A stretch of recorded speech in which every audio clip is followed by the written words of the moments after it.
इस बात को हफ्ते से ज़्यादा गुजर गया। इस दौरान अरसलान और चंद असातिज़ा को कई बार गायब देखा गया। फिर एक दिन ज़िक्रिया को दूसरे सेल में तलब कर लिया गया, इसी महल और उसी कमरे में जहाँ सुल्तान के 7 भतीजे तांत की मदद से गला घूंट कर हलाक कर दिए गए थे। इस वक्त पीरी पाशा, सनान पाशा और अरसलान भी मौजूद थे, सुल्तान नहीं था। ज़िक्रिया को इस माहौल से खौफ सा महसूस हुआ। ज़िक्रिया को शुबा गुजरा कि शायद एक बार फिर वही तमाशा होने वाला है, लेकिन सामने के खुले दरवाजे से अंदर किसी की मौजूदगी का पता नहीं चलता था। मुअज़्ज़िज़ सामीन हज़रात, आपकी खिदमत में पेश की जा रही है सुल्तान सलीम अव्वल के दौर की तारीखी दास्तान खदंगे उस्मानी बाय इलियास सीतापुरी, किस्त नंबर 3। सनान पाशा और पीरी पाशा ज़िक्रिया को कन अक्खों से मुसलसल घूरे जा रहे थे। ज़िक्रिया इन दोनों को बगौर देखना चाहा, लेकिन दोनों का रौब गालिब आ गया और ज़िक्रिया की कमज़ोर शख्सियत मगलूब हो गई। अरसलान ने ज़िक्रिया की कश्मकश को महसूस कर लिया और इसकी हिम्मत अफजाई के ख्याल से कहा, ज़िक्रिया, ये सुल्तान के वज़ीर पीरी पाशा हैं और ये दूसरे सनान पाशा, एशिया कोचा की मशरकी जनूबी अफवाज की सिपा सालार। तो ये जान को खुश होगा कि ये दोनों भी शाही अकामती दरसगाह के फारिग तहसील हैं। ये बात इन दोनों के लिए और इन दोनों की लियाकत और काबिलियत को देखते हुए शाही अकामती दरसगाह के लिए फ़ख्र की है। मेरी ख्वाहिश है कि तू भी इस दरसगाह का काबिल फ़ख्र फर्जंद साबित हो। पीरी पाशा ने अरसलान से पूछा, उस्ताद मोहतरम, क्या ये वही नौजवान है जिसने सुल्तान को बताया था कि इसका पसंदीदा मौजू इंसान का मुताला और मुशाहिदा है? अरसलान ने जवाब दिया, जी जनाबे वाला, यही वो नौजवान ज़िक्रिया है। पीरी पाशा ने ज़िक्रिया को मुखातिब किया, इधर मेरी तरफ देख और मुझसे आंखें मिलाकर बात कर। ज़िक्रिया ने पीरी पाशा की आंखों में आंखें डाल दी। पीरी पाशा मुस्कुराने लगा, बोला, नौजवान, तेरा शौक़ बुलंद परवाज़ी तेरी बर्बादी और हलाकत का सबब बन सकता है। मैं वज़ीर आज़म हूँ, इसलिए दरगुजर करता हूँ, मगर सुल्तान ये बात कभी भी बर्दाश्त नहीं कर सकता कि इसकी इजाज़त के बावजूद कोई शख्स इसकी आंखों में आंखें डाल दे। ज़िक्रिया ने जवाब दिया, मोहतरम वज़ीर आज़म, सुल्तान के हुक्म की तामील में हलाक हो जाना इससे कहीं बेहतर है कि मैं इसकी नाफरमानी में मारा जाऊँ। पीरी पाशा इसके जवाब से अशश कर उठा और बोला, बिलाशुबा नौजवान जोहर काबिल रखता है। सुबहान अल्लाह, सुबहान अल्लाह। उस्ताद अरसलान फरते खुशी से आंखों में आंसू भर लाया। पीरी पाशा ने ज़िक्रिया से पूछा, तो इंसानों को पढ़ता है, मुझे पढ़ और ये बता कि मैं किस किस्म का इंसान हूँ। ज़िक्रिया ने चलने में पीरी पाशा की तरफ देखा और जवाब दिया, अभी मैं महज तालिब इल्म हूँ, आपको पढ़ने समझने में वक्त और सोबत दरकार है। वैसे आपके मनसब और इस पर तादेर बरकरार रहने के पेश नज़र मैं ये कह सकता हूँ कि आप बला के मुक़शनास और सुल्तान के मिजाज आशना हैं। पीरी पाशा ने झींक कर कहा, यही बात हर उस शख्स के लिए कही जा सकती है जो सुल्तान से करीब हो और इसका कुछ अरसा कामयाब खिदमत कर चुका हो। सन्नान पाशा ने सवाल किया, और मेरी बाबत मैं क्या ऐसा आदमी हूँ? ज़िक्रिया ने सनान पाशा को बगौर देखा। इसने सनान पाशा की आंखों में खुशूनत और बेमरबूती महसूस की। सनान पाशा ज़िक्रिया को बड़ी बेरहम नज़रों से देख रहा था। अरसलान को शुबा गुजरा कि शायद ज़िक्रिया मरूब हो चुका है और वो सनान पाशा की बाबत कुछ कहते खौफ महसूस कर रहा है। इसने एक बार फिर ज़िक्रिया की हौसला अफजाई की। ज़िक्रिया, तकल्लुफ़ की कोई ज़रूरत नहीं, सनान पाशा तेरी लियाकत और काबिलियत का इम्तिहान ले रहा है। ज़िक्रिया ने जवाब दिया, जिस शख्स को मैंने बारहा करीब से ना देखा हो, इसका मुताला या मुशाहिदा कोई मायने नहीं रखता। फिर भी बुजुर्गों और अक्लमंदों का कौल है कि इंसानी चेहरा इसके बातन और किरदार का गम्माज होता है। सनान पाशा की आंखों में खुशूनत और बेमुरवती ये बता रही है कि काबू में आए वाक़ रहम और मुरवत की नज़र नहीं किए जाते। इसके अलावा ये कि अपने फरीक को ज़ालिमाना सख्ती और दरिंदगी से कुचल कर बकिया हरीफों के लिए इबरत का और खौफ का सामान मुहैया कर दिया जाए। सनान पाशा का चेहरा एक ऐसी किताब की तरह है जिसका नफ्स मज़मून इसके सर वर्क के रंगों में मौजूद है। सनान पाशा सुल्तानी हकाम की तामील में अपने दिल में चूंकि चुनांचे की रमक तक महसूस नहीं करता। इसका चेहरा बंदा बेउज़्र और जानिसार इताअत गुजार का चेहरा है। सुल्तान किसी भी ऐसे शख्स पर आंखें बंद करके एतबार कर सकता है। सनान पाशा ने शौक नज़रों से ज़िक्रिया को घूरा और बड़ी संजीदगी से कहा, नौजवान, तेरा अपने बारे में क्या ख्याल है? ज़िक्रिया ने जवाब दिया, जनाबे वाला, अभी तो मैं राहनवर्द शौक हूँ, और फिर यह कि किताब अपने आप को खुद नहीं पढ़ती, मुझको दूसरे लोग पढ़ेंगे, आप पढ़ेंगे, वज़ीर आज़म पढ़ेंगे, मेरे उस्ताद मोहतरम पढ़ेंगे। पीरी पाशा और उस्ताद अरसलान को हंसी आ गई, लेकिन सन्नान पाशा चिढ़ गया, बोला, नौजवान, तुझको मेरी निगरानी और मातहती में काम करना होगा। तूने मुझे पढ़ भी लिया, चुनांचे तुझे ये बात हमेशा याद रखनी होगी कि मैं एक बेरहम और सफ़ाक इंसान हूँ और किसी के साथ रायत और मुरब्बत का ज़रा भी कायल नहीं। ज़िक्रिया ने जवाब दिया, जनाबे वालों को ये भी मालूम होना चाहिए कि मैं खुद भी मुरब्बत और रायत पसंद नहीं करता। अरसलान ने मुदाखलत की, पहले सन्नान पाशा को समझाया, सन्नान पाशा, ये मुब्तदी नौजवान है, इसको हम सबसे बहुत कुछ सीखना और समझना है, इसलिए अगर ये अपनी नातजर्बा कारी में कोई ऐसी वैसी हरकत कर बैठे तो ये राय का मुस्तहिक होगा। फिर ज़िक्रिया को समझाया, ज़िक्रिया ज़्यादा डींगे मारने की ज़रूरत नहीं, ये सनान पाशा सुल्तान का नहायत मोहतमिम सिपा सालार है, तुझे अपने सिपा सालार का एहतराम करना चाहिए।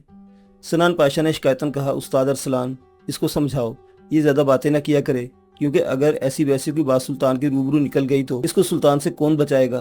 फिर ज़िक्रिया को मुखातिब किया, साहिबजादे, जिससे कुछ हासिल करना हो इसका एहतराम करना ही पड़ता है। मेरी ये बात भी याद रखो कि ज़्यादा साफ गोई गुस्ताखी में शामिल हो जाती है। ज़िक्रिया खामोश हो गया। यही पीरी पाशा और सनान पाशा ने ज़िक्रिया को मुतल्ला कर दिया कि चंद दिनों बाद अचानक इसको कुस्तुनतनिया छोड़ देना होगा और वो अपने साथियों को लेकर वहाँ चला जाएगा। पीरी पाशा ने अरसलान से कहा, उस्ताद अरसलान, चंद ज़रूरी हिदायतें जो ऐसे मौक़ों पर दिया करता हूँ आज तुम्हारे सुपुर्द करता हूँ, तुम तखलिए में इसको खूब अच्छी तरह समझा देना। उस्ताद अरसलान ने हामी भर ली। कुछ देर बाद सुल्तान की तशरीफ आवरी का ऐलान हुआ और सुल्तान अपने मुहाफिजीन और मुसाहिबीन के जलू में नमूदार हुआ। ये लोग सुल्तान के इस्तकबालिया को बढ़े। सुल्तान इन्हें सरसरी नज़रों से देखा और वज़ीर आज़म सनान पाशा को बतौर ख़ास मुखातिब किया, तुम लोग अपने मंसूबे पर कब अमल करोगे? पीरी पाशा ने जवाब दिया, परसों। सुल्तान मुअज़्ज़म, परसों। सुल्तान ने सनान पाशा की तरफ देखकर कहा, तू क्या कहता है सनान पाशा?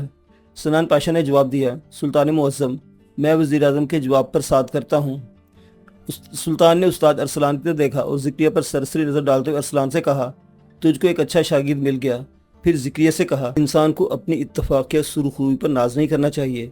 मेरी तलवार को मेरी वजह से बड़ी बड़ाई हासिल है, लेकिन अगर मैं गलती से तलवार की नोक पर गिर जाऊँ तो क्या तलवार मुझसे रायत बरतेगी? हरगिज़ नहीं। तूने साहिल पर नसरानी हमलावर को मुझसे दूर रखा, इसका ये मतलब हरगिज़ ना लेना कि तेरी गलतियों और कोताहियों पर तुझको रियायत और मुरब्बत दी जाएगी। हरगिज़ नहीं।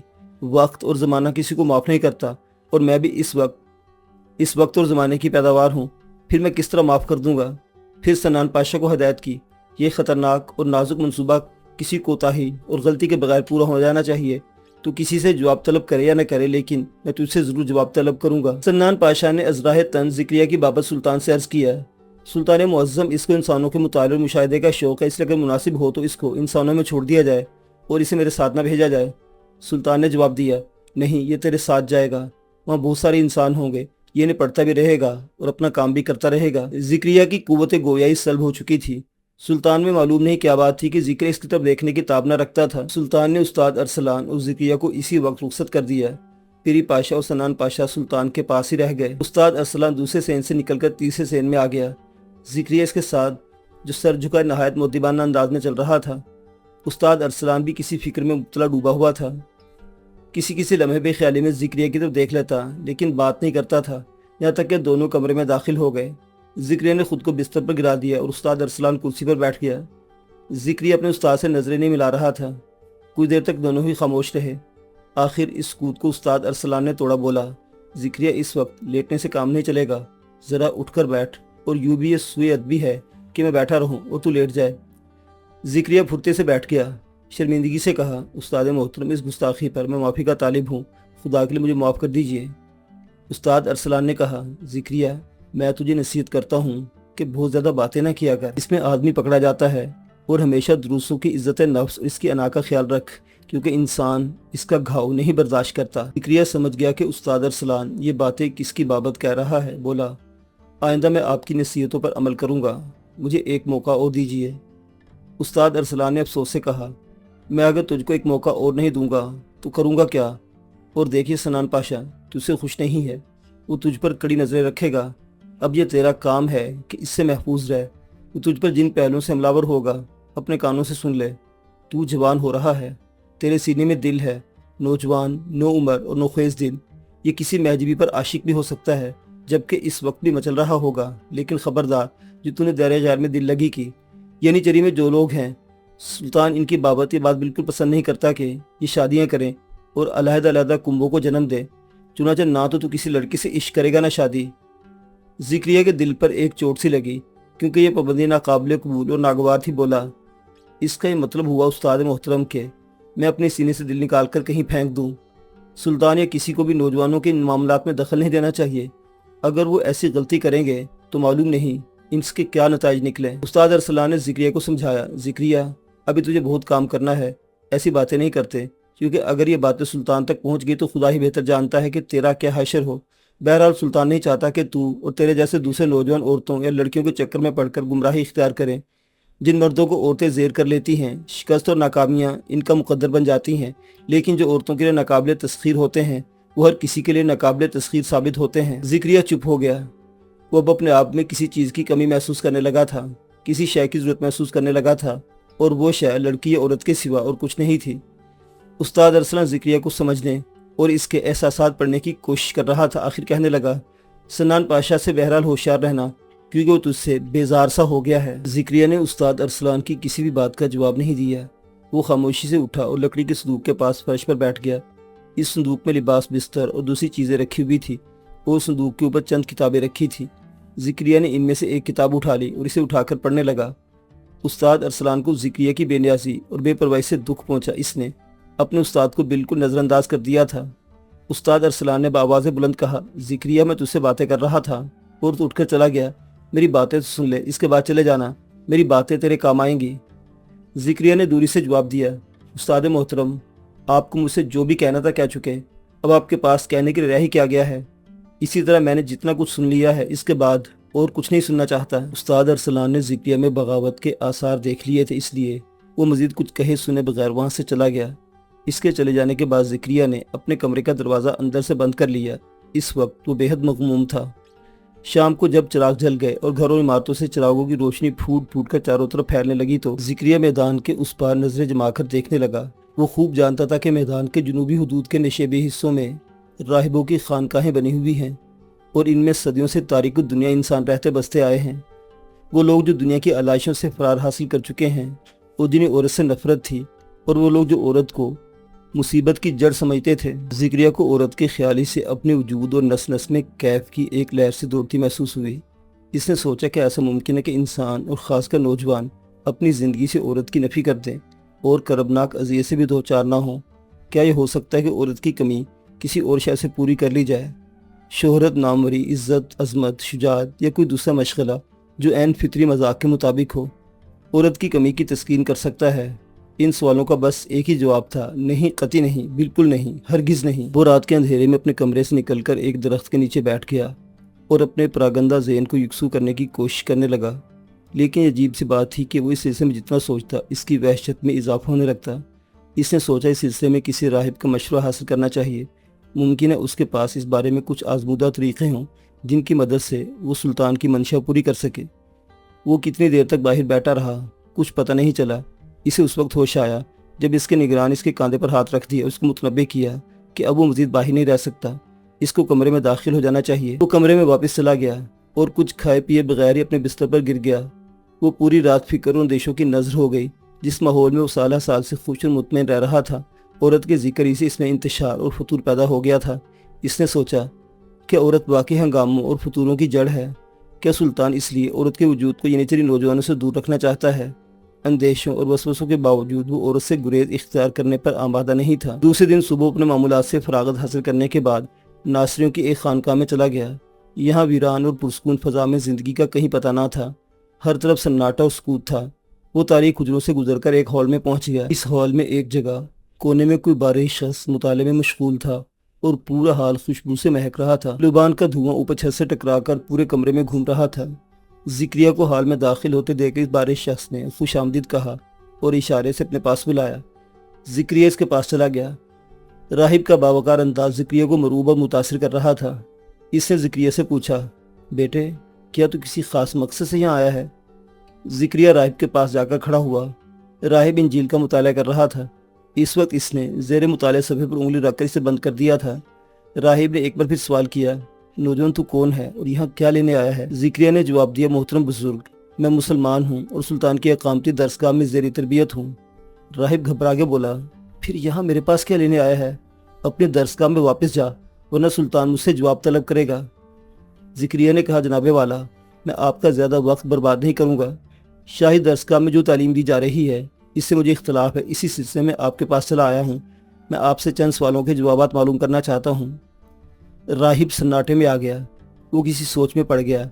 फिर एक हल्का सा तबस्सुम इसके होंठों पर नमूदार हुआ। पूछा, नौजवान क्या तुझे सच बोलने की तालीम दी गई है? ज़िक्रिया ने जवाब दिया, जी हाँ मोहतरम बुजुर्ग, इस्लाम झूठ को बातिल कहता है। اور باطل بمنزلہ کفر ہے، اس لیے اسلام میں کفر کی کوئی گنجائش نہیں اور ہمارا مذہب ہمیں سچ کی تعلیم دیتا ہے۔ راہب نے کہا، دیکھ تو جھوٹ نہیں بولے گا، میں تجھ سے ایک بات پوچھنا چاہتا ہوں۔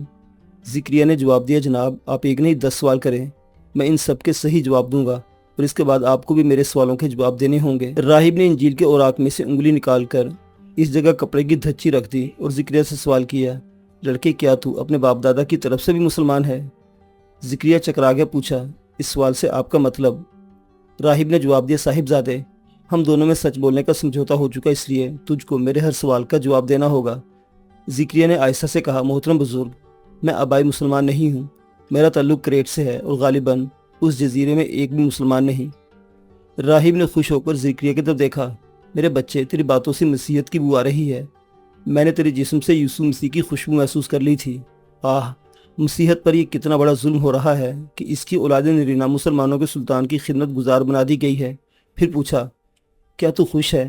تجھے اپنے والدین، عزیز و اقارب اور اپنا وطن بھی یاد آتا رہتا ہے؟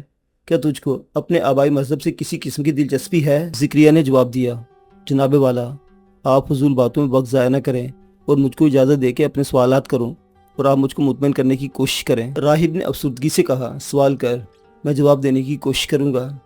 زکریا نے کہا، بزرگ محترم سلطان ہمیں عورت کے پاس جانے سے منع کرتا ہے، کہتا ہے عورت سے دور رہ ورنہ برباد ہو جائے گا، اس سلسلے میں آپ کا کیا خیال ہے؟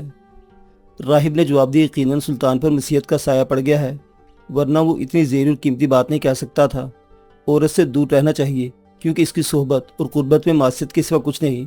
زکریا نے کہا، جناب محترم اگر عورت ہی معصیت اور معصیت ہے تو آپ لوگ شادی کیوں کرتے ہیں؟ راہب نے جواب دیا، میرے بچے عورت کے بارے میں معصیت کے نقطہ نظر کو سمجھنے کی کوشش کر، پھر ہر بات صاف ہو جائے گی، ہر اعتراض اپنا جواب پالے گا۔ زکریا نے کہا، ارشاد، میں کوشش کروں گا کہ لیکن راہب نے بات کاٹ دی، کہا، شادی مسیحیت میں بھی ہوتی ہے لیکن محض اس لیے کہ عورت تو یوں ہی راندہ درگاہ ہے، اس راندہ درگاہ سے اس لیے شادی کر لینا چاہیے کہ بڑی معصیت سے بچنے کے لیے چھوٹی معصیت کو قبول کر لینے میں کوئی حرج نہیں۔ زکریا نے سوال کیا، جناب والا سلطان عورتوں لڑکیوں سے گریز اور پرہیز کا حکمن اعلان کر رہا ہے، کہ یہ بات ممکن ہے؟ کوئی شخص عورت اور لڑکی کے بغیر فعال اور کارآمد ہو سکتا ہے؟ راہب نے جواب دیا، ہاں اس کے بغیر بھی رہا جا سکتا ہے، مجھ کو ہی دیکھ لے، کیا میں عورت کے بغیر زندہ نہیں ہوں؟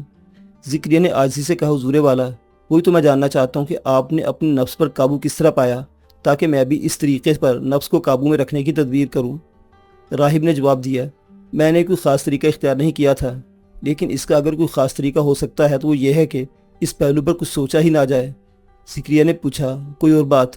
راہب نے جواب دیا، اپنے خدا سے لو لگا کر سب کچھ بھلا دینا، دنیا سے منہ موڑ کر میری طرح گوشہ نشین ہو جانا، نفس کشی کرنا۔ زکریا نے کہا، لیکن بزرگوار میں سلطان کے کامتی درسگاہ کا ایک طالب علم ہوں، میں آپ کی تعلیمات پر کس طرح عمل پیرا ہو سکتا ہوں؟